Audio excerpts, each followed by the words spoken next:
بسم اللہ الرحمن الرحیم۔ کہتے ہیں کہ ایک شخص نے اپنی نوجوان اور خوبصورت بیوی کے کہنے پر اپنی ماں کو گھر سے نکال کر گداگری پر مجبور کر دیا۔ بوڑھی ماں بیچاری ایسے قسم پرسی کے حالات میں 2 دن میں ہی مر گئی۔ وقت کے بادشاہ نے خواب دیکھا اور خواب میں ایک بزرگ نے بادشاہ سے اسی آدمی کی طرف اشارہ کرتے ہوئے کہا کہ فلاں بستی میں اس شخص کو اپنے پاس بلاؤ اور اسے 100 اونٹ سونے کی اشرفیوں سے لاد کر دو۔ بادشاہ غور کرنے والوں میں سے تھا۔ اسے پتہ چل گیا تھا کہ اس کا خواب عام خواب نہیں ہے اور کسی بات کی طرف اشارہ ہے۔ چنانچہ اس نے اپنے دانا وزیر کو اپنا خواب بیان کیا۔ وزیر نے بادشاہ سے کہا، بادشاہ سلامت، اگر اس بستی میں وہ آدمی رہتا ہے جو آپ کو خواب میں بتایا گیا ہے تو آپ کے خواب میں ضرور کوئی حکمت چھپی ہے۔ بادشاہ نے وزیر کی بات سن کر اپنے ساتھ سپاہیوں کا دستہ لیا اور بزرگ کی بتائی ہوئی بستی میں خود جا پہنچا اور بستی کے باہر درخت کے نیچے بیٹھے ایک بوڑھے باریش سے اس شخص کے بارے میں دریافت کیا تو بوڑھے نے بادشاہ سے کہا، وہ کوئی اچھا انسان نہیں ہے، وہ اپنی ماں پر ظلم کرتا تھا اور اس کے ظلموں کی تاب نہ لاتے ہوئے اس کی بوڑھی ماں دنیا سے رخصت ہو گئی۔ جائیں، بستی میں پہلا مکان اسی کا ہے۔ بادشاہ جب اس شخص کے دروازے پر پہنچا تو وہ شخص بادشاہ کو دیکھ کر خوف زدہ ہو گیا۔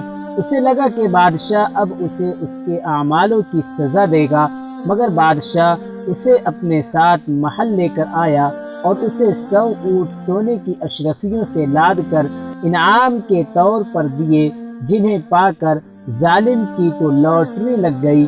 وہ بادشاہ کا شکر ادا کرتے ہوئے دولت کے نشے میں چور اپنی بستی واپس آ گیا اور عیش و عشرت کی زندگی گزارنی شروع کر دی۔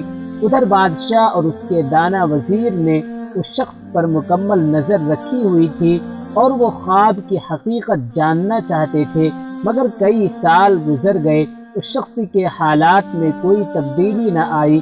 وہ عیش و عشرت اور شباب و شراب میں ڈوبا اپنی خرمستیوں میں مصروف زندگی گزار رہا تھا اور پھر ایک دن نشے میں اپنے ہی گھر کی چھت سے نیچے گرا اور مر گیا۔ بادشاہ کو جب اس کے مرنے کی خبر ملی تو وہ واپس اس شخص کی بستی میں گیا اور پھر بستی کے باہر درخت کے نیچے اسی بوڑھے باریش سے ملا جس نے اسے اس شخص کا پتہ بتایا تھا۔ بوڑھے نے، جو اہل علم تھا، بادشاہ کو دیکھا اور بولا، جس دن میں نے آپ کو اس شخص کی شکایت لگائی تھی، میں چاہتا تھا کہ آپ اسے سزا دیں تاکہ شاید اس کے گناہوں کی کچھ تلافی ہو جائے، مگر مالک کو کچھ اور منظور تھا۔ بادشاہ نے بوڑھے سے پوچھا، مالک کو کیا منظور تھا محترم؟ بوڑھا بولا، اس دن آپ نے اسے سونے سے لدے ہوئے اونٹ عنایت کیے تو مجھے پتہ چل گیا کہ رب کائنات نہیں چاہتا کہ یہ شخص توبہ کے قریب بھی جائے، اور پھر ایسا ہی ہوا۔ دولت کے نشے میں چور ہو کر وہ ہر چیز بھول گیا۔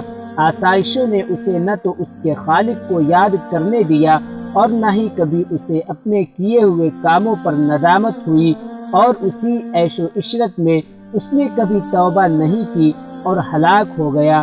ناظرین، یہ واقعہ نصیحت ہے کہ اپنے والدین کی خوب خدمت کریں اور اللہ کریم سے توبہ کرتے رہیں۔ انسان انسانیت سے ہے۔